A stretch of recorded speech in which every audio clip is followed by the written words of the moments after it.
Right. Okay okay Venkataswamy గారు percentage అయితే change అవ్వదు కదా, ఎలాగో మొత్తం ఓవరాల్ గా సీట్లు పెరుగుతున్నాయి, అలాగే 50% మొత్తం దేశవ్యాప్తంగా అన్ని రాష్ట్రాల్లో కూడా పెరుగుతున్నాయి. ఇప్పుడు ఎంత పర్సంటేజ్ ఉందో సౌత్ లో అంతే పర్సంటేజ్ ఉంటుంది. ఇంకెలా నష్టం వస్తుంది అనేది క్వశ్చన్. ఏం చెప్తారు?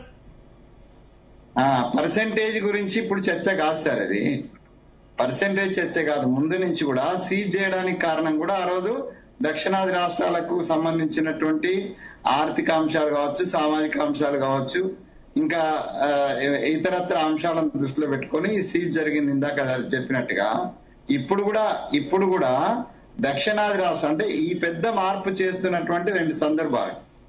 ఇది దేశవ్యాప్తంగా ఒక పెద్ద మార్పు. ఇది 50 సంవత్సరాల నుంచి దాదాపుగా ఎన్హాన్స్మెంట్ లేకుండా ఫ్రీజ్ చేసి ఉన్నటువంటి దాన్ని 25 ఇట్లా పొడిగించుకొచ్చిన దాన్ని ఇప్పుడు మనము దాన్ని ఒక మార్పు చేయాలనుకుంటున్నాం.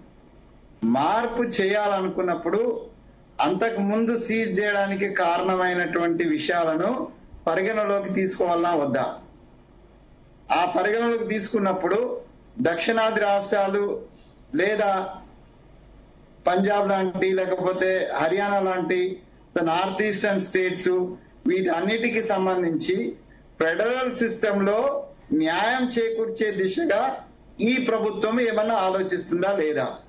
అట్లా ఆలోచన చేసిన రోజు కుళ్ళు గుత్త ఇంత పెంచుతాము 50% అనేది కాకుండా రాష్ట్రాల వారిగా వారి యొక్క సమన్యాయం కోసం, సమన్యాయం అని నేను నించే పదం కాదు, ఈ రాజ్యాంగంలో బాబాసాహెబ్ అంబేద్కర్ నేతృత్వంలో ఉన్నటువంటి రాజ్యాంగ నిపుణులందరూ కలిసి పెట్టినటువంటి పదం ఈక్వల్ జస్టిస్ అనేది. సో ఈక్వల్ జస్టిస్ అనేటువంటి దాన్ని నేను ఇన్సిస్ట్ చేస్తున్నా. ఆ ఈక్వల్ జస్టిస్ లో భాగంగానే ఈ తమిళనాడుకు కావచ్చు, ఆంధ్రప్రదేశ్ కావచ్చు, తెలంగాణకు కావచ్చు, కర్ణాటక కావచ్చు, పంజాబ్ కావచ్చు, హర్యానా కావచ్చు, నార్త్ ఈస్ట్ కానీ ఈక్వల్ జస్టిస్ జరగాలన్నా వద్దా? కేవలము జనాభా ప్రాతిపదికనే అయితే జనాభాను కంట్రోల్ చేయడానికి ఈ దేశంలో ఉన్నటువంటి ప్రభుత్వాలే గతంలో రకరకాలైనటువంటి చర్యలు తీసుకుని ఆ చర్యలను చూచా తప్పక పాటించినటువంటి రాష్ట్రాలు ఈ జనాభా ప్రాతిపదిక పేరుతోటి నష్టపోవాల్సిందేనా? ఆ నష్టాన్ని పూరించాల్సినటువంటి బాధ్యత ఈ సందర్భంగా ఉంటదా ఉండదా? సో ఇవన్నీ కూడా చర్చించాలంటే తప్పనిసరిగా ఏకపక్షంగా మీరు మెజారిటీ ఉన్నది కాబట్టి మేము పార్లమెంట్ లో బిల్ పాస్ చేసేసి మేము చేసేస్తాం అనేటువంటిది సరైంది కాదు అని అంటున్నాను నేను. ఈ ఆలోచనలన్నింటినీ కూడా ఇప్పుడు అది విక్రమ లేకపోతే సక్రమ అనేటువంటిది ముందు ఆలోచనలు తీసుకోవాలి కదా. ఇది ప్రజాస్వామ్యం కదా, రాజ్యాంగం ఇస్తున్నటువంటి హక్కు కదా.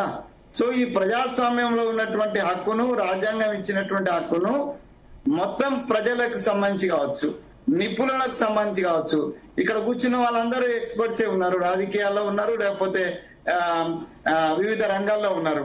అట్లాగే రాజ్యాంగ నిపుణులు ఉన్నారు. తర్వాత వివిధ రాజ్యాంగాలను మనం వివిధ దేశాలతోటి అభివృద్ధిలో పోటీ పడ్డప్పుడు వివిధ దేశాలతోటి మనం పోల్చుకుంటున్నాం.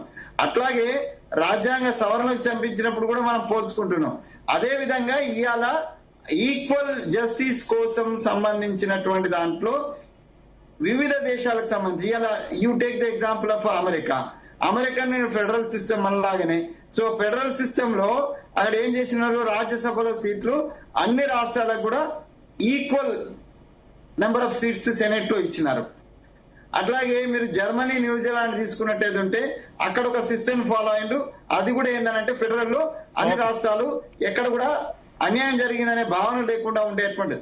అంటే వివిధ దేశాలన్నా తీసుకోండి, లేదా మన దేశంలో ఉన్నటువంటి పరిస్థితుల దృష్ట్యా మనకున్నటువంటి నార్త్ సౌత్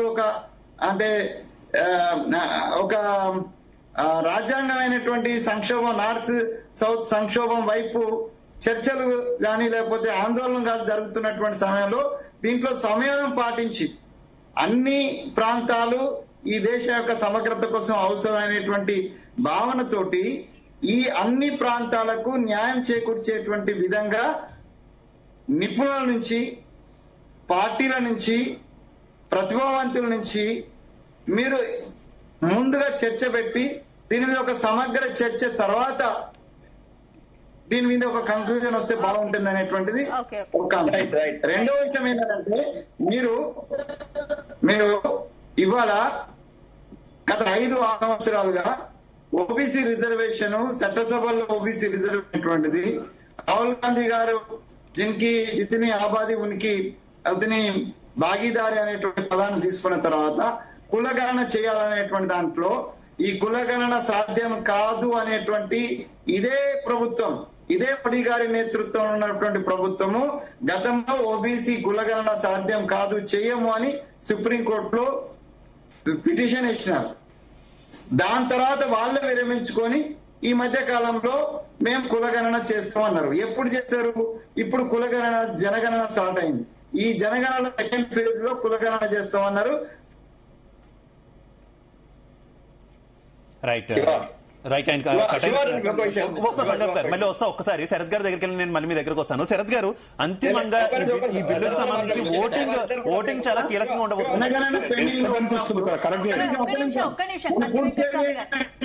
వెంకటస్వామి గారు, మీ నెట్వర్క్ సరిగ్గా లేదు, డిస్కనెక్ట్ అవుతుంది, వాయిస్ కూడా సరిగ్గా రావట్లేదు.